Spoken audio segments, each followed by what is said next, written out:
జగన్మోహన్ రెడ్డి ముఖ్యమంత్రిగా ఉన్నప్పుడు చంద్రబాబు నాయుడు మీద అనేక కేసులు పెట్టబడ్డాయి. అందులో ఒకటి skill development case, fibre net case, Amaravati inner ring road, assign భూమి, ఇలాంటివన్నీ కేసుల్లో స్కిల్ డెవలప్మెంట్ కేసుల్లో ఆయన్ని అరెస్ట్ చేయడం కూడా జరిగింది.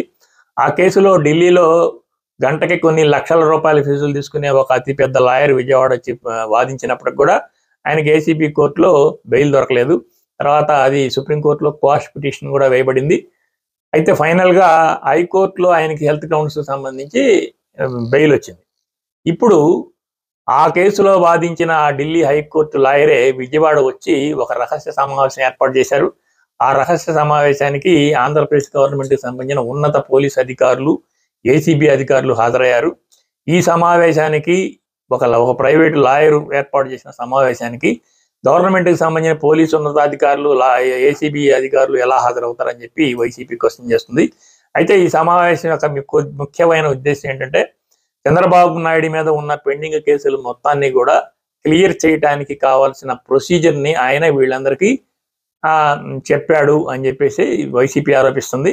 ప్రధానంగా పోలీసు అధికారులు ఆల్రెడీ ఈ కేసు పెట్టబడిన తీరు, దాంట్లో గవర్నమెంట్ నుంచి పుటప్ చేసిన పేపర్స్, వాటిని ఎలా మార్చాలి, అంతకుముందు సాక్షుల దగ్గర తీసుకున్న వాంగ్మూలాలకు సంబంధించిన వివరాలు, వాటిని ఆ వాంగ్మూలాలను ఎలా మార్చాలి, ఇవి అంతా కూడా ఒక ప్రొసీజర్ని ఆయన మొన్న సోమవారం నాడు విజయవాడ వచ్చి అది ఆంధ్రప్రదేశ్ గవర్నమెంట్కి సంబంధించిన పోలీసు ఉన్నతాధికారులతో మాట్లాడి ఒక ప్రొసీజర్ని తయారు చేశారని వైసీపీ ఆరోపిస్తుంది.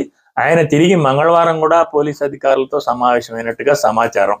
సో ఓవరాల్గా ఇప్పుడు చంద్రబాబు నాయుడు గారు అధికారంలో ఉన్నారు కనుక ఈ మొత్తం కేసుల్ని ఎత్తివేయబోతున్నారు అనేది వైసీపీ ఆరోపణ. గతంలో కూడా ఈ కేసులకు సంబంధించి ఇది కేవలం అక్రమ కేసు, ఫ్యాబ్రికేటెడ్ అని చెప్పేసి తెలుగుదేశం అనుకూల మీడియా రాసుకొచ్చాయి.